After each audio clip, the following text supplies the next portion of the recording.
Lesson 9, Personal Pronouns. The term pronoun is derived from the Latin word that means for a noun. And so it's a term that is used in place of a noun. However, it requires a noun, but it is used in place of a noun to reduce redundancy. And we have personal pronouns, and then we have second or secondary pronouns that would refer to you, and you, your, them, and we'll look at those in a moment. I have two charts here. The first one, and these are pronouns that refer to or include the person that is speaking. That's the personal pronoun. And then the second person would be the one pronouns that are being used of the person who's being spoken to.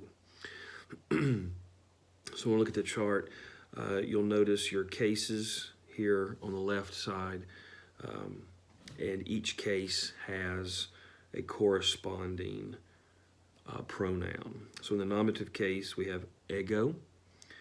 In the genitive case, we have emu and mu. In the dative case, we have emoi, moi. And in the accusative, we have eme or me. And these are all singular. And so ego is I in the nominative case. Mu or emu would be of or from me or my. Emoi in the dative would be to me. Me, it'd be me in the accusative. In the plural, we have hemais, which is we. Hemon, of or from us, our. Hemin, to us. And then hemos would be us. Okay? And so each of these pronouns come with a case. And so we will see how nouns and pronouns go together. What will they share as it relates to case, number, and gender? They won't share all three, but they will share two of the three. And then the person being spoken to, the second person here, we see nominative, genitive, dative, and accusative as well. And it would be Sue. Notice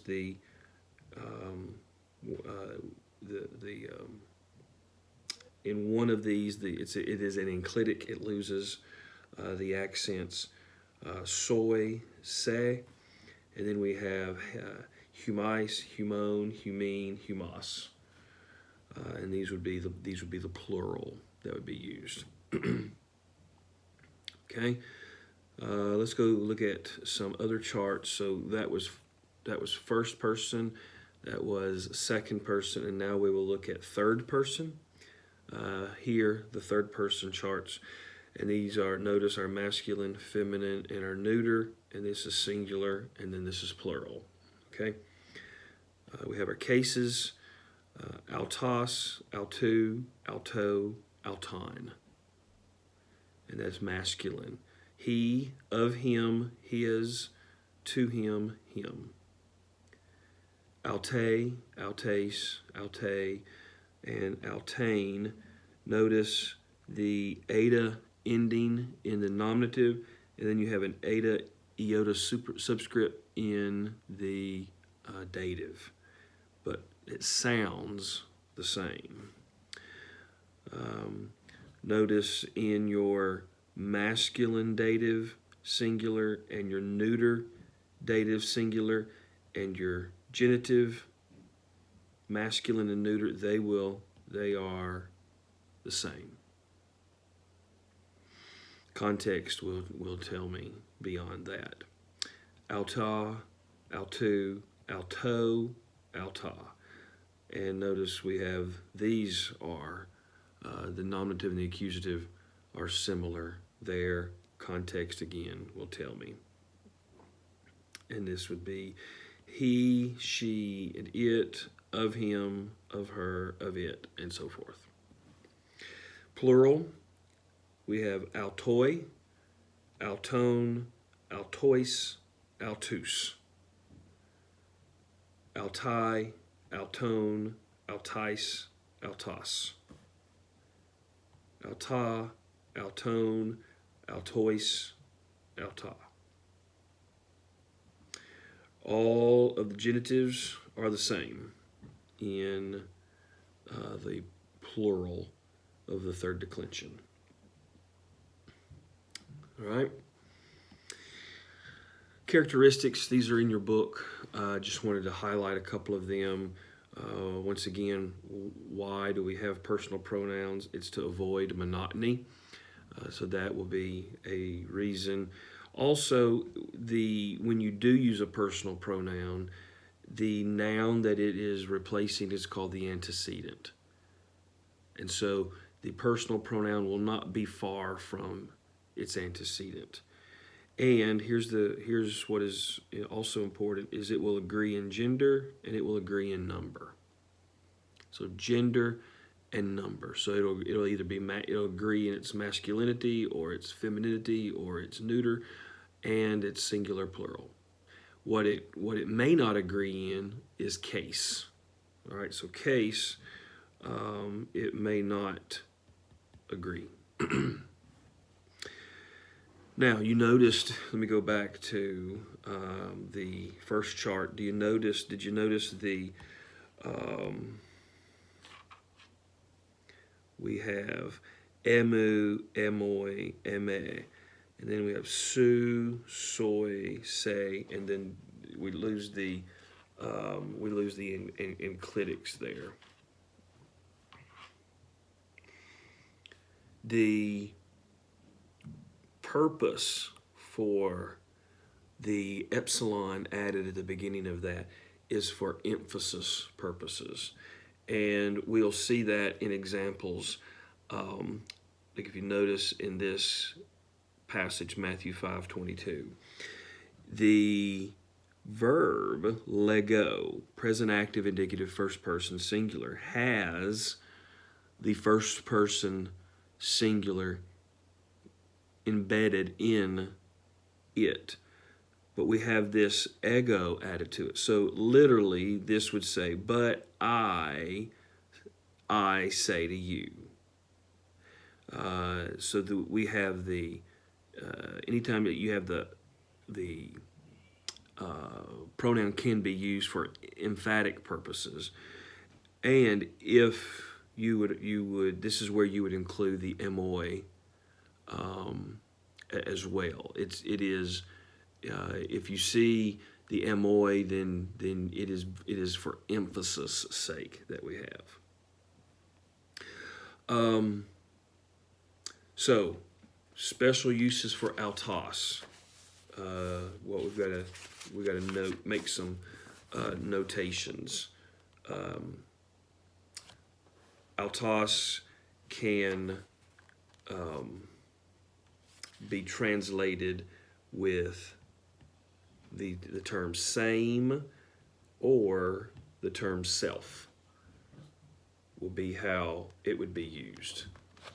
So altos can be used in a sentence, not only meaning him, but it could also be translated same or self. For example, if you notice in this first example, we have ha agathos apostolos. Okay, notice the article is with the adjective, so this puts it in the attributive, the good apostle.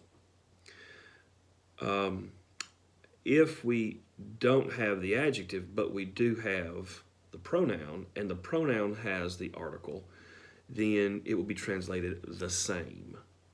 So like an adjective, if it is in the attributive position, that is the pronoun altos, then we will translate it the same. And we see that again here. We have ha apostolos, ha agathos. It's in the attributive case, the good apostle. Ha apostolos, ha altos, the same apostle. Okay? Now, it can also be used as self. We have it in the predicate. So the other was in the accusative if it's in the predicative position, and that is with the article with the noun and not with the adjective. It's the apostle is good.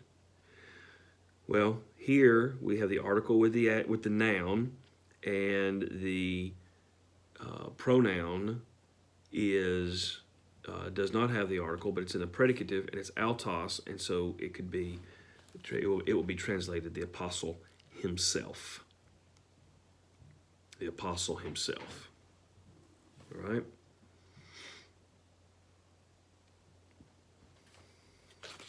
Any questions? So the pronoun autos can be used with other pronouns or with an unexpressed subject of the verb. So for example, right here, we have I say is present active indicative. Okay, it's present active indicative, first person singular, I say. But we have the nominative case pronoun I and autos. So this is completely for emphasis. I myself say. Okay, so this is for emphatic reasons. And then you just see other examples using second and third person. Some examples in the text, John 6:35, ego, I, me, ha, artos, tes, zoes. This is I am the bread of life. So the presence of the pronoun is for greater emphasis. I am. In the English, I just missed that. I just see I am the bread of life, which is still significant, but literally Jesus is saying, I myself, I am. Let's look at John 19:7 here. Hemais, nomon, ekomen.